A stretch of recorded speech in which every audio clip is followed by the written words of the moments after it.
o nosso viés hoje é cuidar das dicas práticas para a superação, tá? Do déficit de leitura. Quem não lê, quer começar a ler, como é que faz? Parece que é simplista o problema, mas não é não. O Diogo do Recife, que formulou esse pedido de forma explícita, faça uma live ou explica como começar a ler. Isso é uma questão difícil, gente. Como começar a ler realmente tem suas abordagens, seus melindres, tá? Primeiro, tem que reconhecer que não lê. Tem que reconhecer que não está com o traquejo da leitura. Não interessa a leitura aqui, leitura funcional. Eu atendo aqui na mentoria pessoas que leem manuais técnicos, que leem e-mails, que leem relatórios, que leem ordens de serviço, esse tipo de coisa. Não é sobre isso que eu estou falando. Isso daí já é leitura funcional. Tá? E a leitura funcional, ok, ó, deve ser executada, mas ela não implica a leitura de aperfeiçoamento. É essa sobre a qual eu estou falando. Eu quero ler para me aperfeiçoar. Como ser?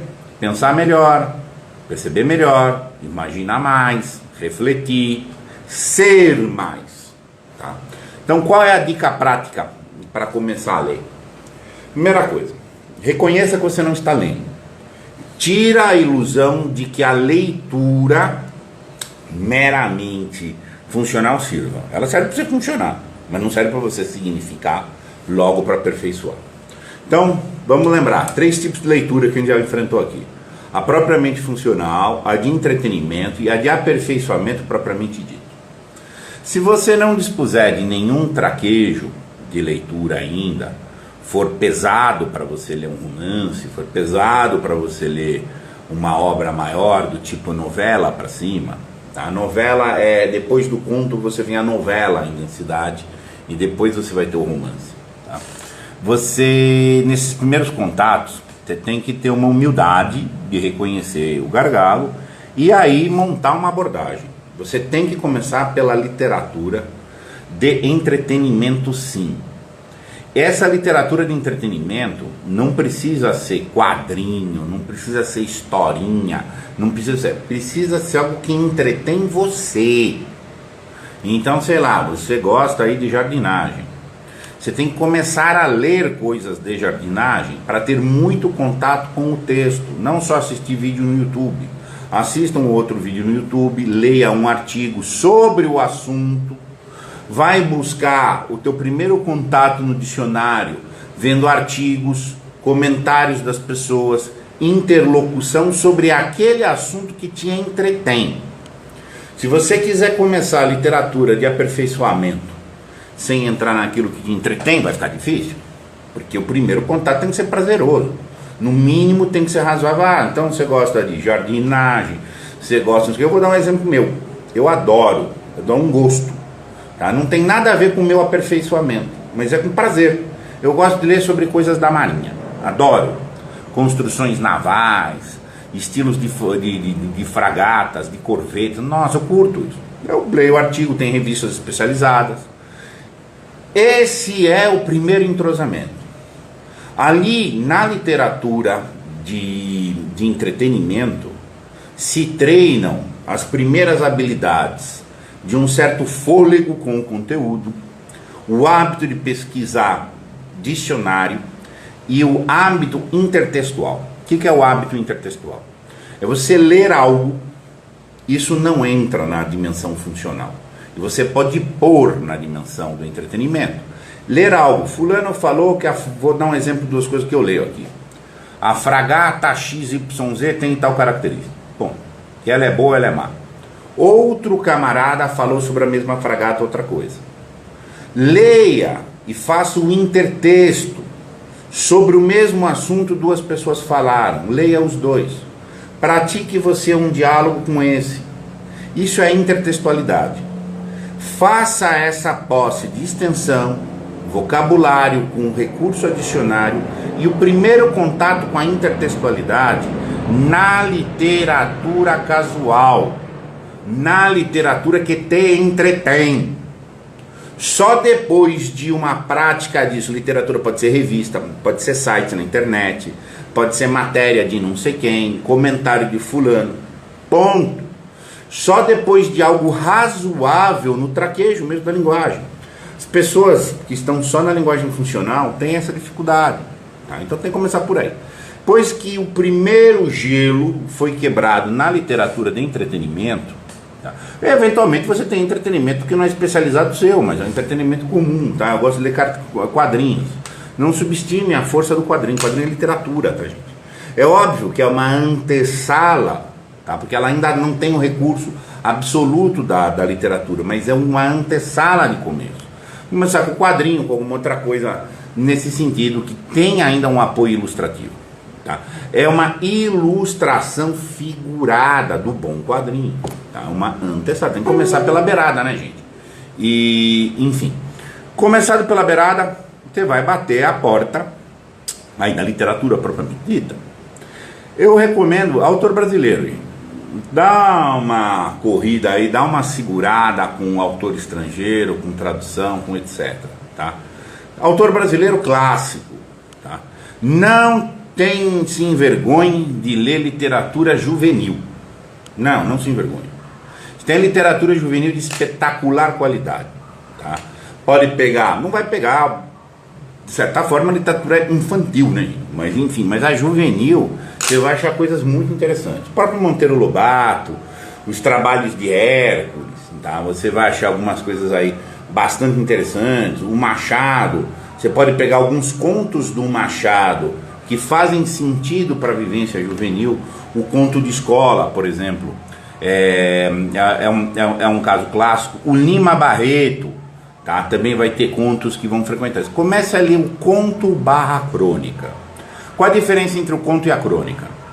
A crônica é uma coisa um pouco indivisa, em que é propriamente literatura, em que é jornalismo. Porque a crônica não tem o rigor de ter um começo, meio e fim, de ter um fluxo estabelecido. Pode ser alguém documentando, ela não precisa ser narrativa, ela tem que ser descritiva. Eu estou chateado hoje por ABC, e aí faz uma pequena reflexão, assim, um estado. Tá? Então pense em crônica. Clarice Lispector tem crônicas excelentes. E contos, gente, começa com um conto pequeno, 2 a 3 páginas. Você acha contos muito interessantes. Tem alguém para você falar sobre o conto, praticar a intertextualidade. Pois você vai seguindo pela beirada, tá? Aí você já vai chegar no primeiro contato com os contos. Aí você pode chegar, tá? Aliás, aí você vai saber mais ou menos os autores da sua predileção. Você não vai começar com Guimarães Rosa? Porra, espera, mas uma hora você chega lá, se ele for da tua predileção. Vai ficar no Monteiro, vai ficar no Machado, no Lima, Clarice Lispector, o Nelson Rodrigues, sabe? Mas tem um monte de contistas bons, tá? Você consegue ler. Só depois disso você passa para ler uma novela e ao cabo, mas ao cabo eu estou falando, você pode gastar anos, gente. Pode gastar anos para que você tenha a condição de ler um romance. Qual a diferença de um romance e do conto? Não é só o tamanho meramente dito, o tamanho também, mas o romance são tramas múltiplas. Então um conto tem uma narrativa, começa, meio e fim, e o romance são várias narrativas. Então estão acontecendo várias histórias concomitantes ou coordenadas temporalmente, tá? Então obviamente demanda uma outra postura. É muito comum o cara fazer aquele erro. Descobri que eu nunca li os clássicos, quero começar a ler. Bem, daí o cara chega, vai ler Homero, vai ler Divina Comédia, Dostoiévski. Não dá, gente. Isso é para um leitor amadurecido, que aguenta ficar 2, 3, 4 meses no meio da mesma leitura. É pesado, gente, você não chega lá. Você não consegue correr 40 minutos na esteira da primeira vez, tem que ir pela beiradinha, tá? Então você tem que combinar. A atividade intelectual é praticamente a mesma estrutura da atividade física. Não dá para você chegar de uma vez. Se chegar para uma vez, você vai se esgotar. Se chegar na academia, vou subir todos os ferros, nunca subiu ferro nenhum, você vai ter o efeito absolutamente contrário, cara. Então tu tem que vir. Ah, mas a atividade da academia também tem que ser agradável. Você vai levar o cara a fazer esporte num lugar feio, ruim, que ele não gosta, com o ambiente é ruim, porque não vai andar, não vai dar certo. Gente. Tem que ter um certo agrado no começo, e acontecer a tonificação, e aí o próprio cara desenvolve o treino dele. Tem cara que quer treinar todo dia, tem cara que treina dia sim, dia não, tem cara que treina 2 dias descansador. Você descobre o seu jeito, o seu approach, a tua personalidade leitora. Ela tem que ser descoberta e cultivada, tá? Porque no limite, o contato com a leitura, ele tem que ser vivencial. Você tem que vivê-lo. Mas esta vivência tem a ver com a tua personalidade, inclusive como você a constitui. Tem gente que só consegue ler, eu fui assim por muitos anos, tá? Eu só conseguia ler romances de fôlego se eu lesse 3 ou 4 juntos. Aí os 3 ou 4 acabavam. Se eu pegasse um, não dava. É o meu estilo. É o meu estilo. Se eu colocar isso em paralelo na academia, eu vou na academia e eu vejo o cara que tem que fazer um circuito inteiro para fazer outro. Tem outro que faz 2 estilos de circuito. É um desenvolvimento do teu approach. Só que isso é um processo de tempo. Um processo de tempo. E aí é muito comum aquele processo de angústia assim, ai, sabe, eu não tenho contato com a literatura clássica, então eu vou começar, e aí que eu quero pegar tudo, correr atrás de prejuízo. Vai dar problema. Tá? Aí vem aquelas questões, mas como é que eu começo? Quando eu já tiver um pouco de entrosamento com a literatura, o que eu vou ler? É a pergunta ampla. Se você já sair dessa fase dos contos brasileiros, vai mesmo fazer o programa de contos brasileiros da Casa Crítica. O nosso programa aqui de contos brasileiros quer fazer essa primeira contato. É muito comum pessoas que não têm contato com literatura procurar. Eu criei a série Contos Brasileiros para fazer a ajuda nesse primeiro contato, uma interpretação inteligente, temos uma variação. Tem dia que a gente lê conto de 10 folhas, tem dia que lê conto de 2 estilos diferentes, etc.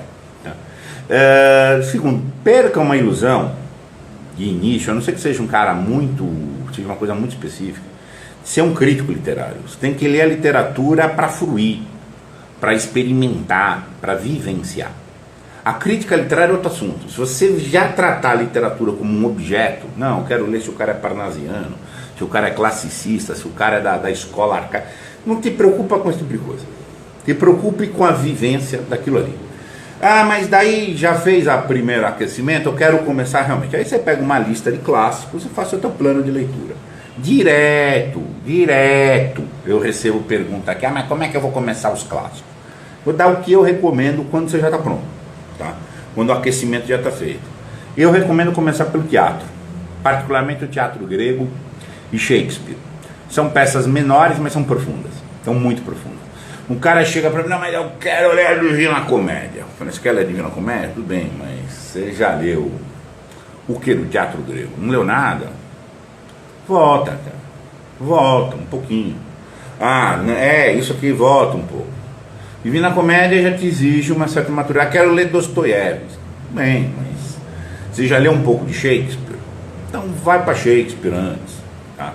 Enfim, não só pelo traquejo material, mas pelo tipo de aprofundamento reflexivo.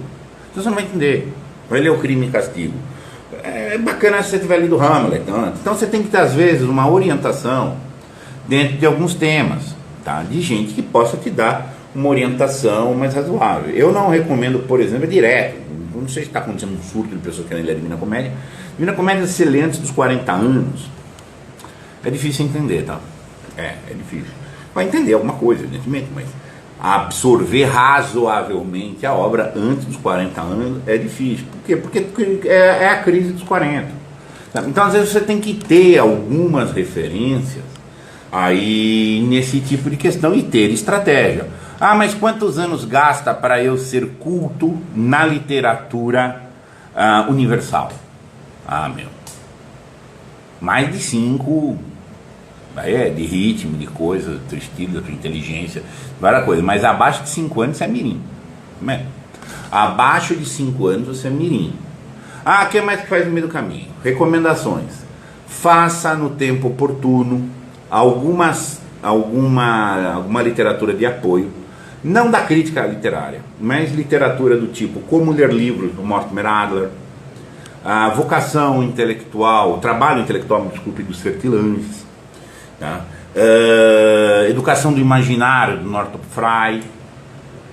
São Por que ler os clássicos, do Ítalo Calvino.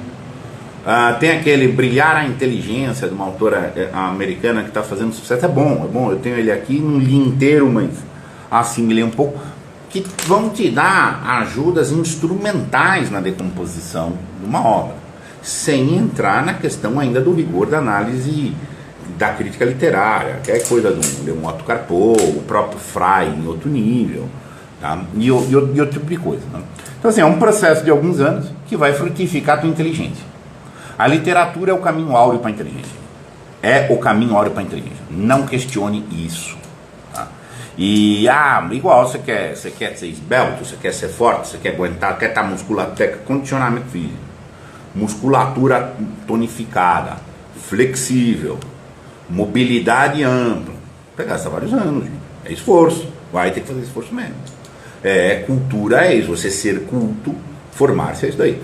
Não esqueçam, a atividade intelectual, novamente falando como a física, você alcança, mas você pode decair. A tua capacidade de raciocínio, de percepção, de análise, de imaginação, pode diminuir. Sim, se você alcança níveis altos de intelecção, mas depois você se dispersa, cai. Igual os músculos que deixam definhando. Não tem muito segredo, é esforço mesmo, tá, gente? Os caras, um abraço, muito obrigado.